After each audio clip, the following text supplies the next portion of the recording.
হে everyone, good morning. ভালে আছেনে আপোনালোক? আন্ধাৰ ৰাতিতে উঠি ফ্ৰেছ হৈ যাবলৈ ওলালোঁ। দেখিছেনে ৩:৩৫ হৈছে।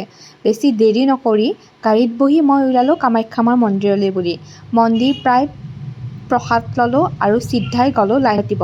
কিমান লম্বা লাইন! ফাইনেলি ময়ো লাইনত ৰ'লোঁ।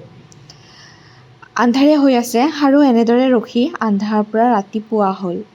কুপন লৈ জল্দি আকৌ লাইনত হ'ব কাৰণে গ'লোঁ আৰু ফাইনেলি দৰ্শন কৰিলোঁ। ৰাতি ৩:৩৫ৰ পৰা গধূলি ৬:৩৫তহে দৰ্শন কৰিব পাৰিলোঁ।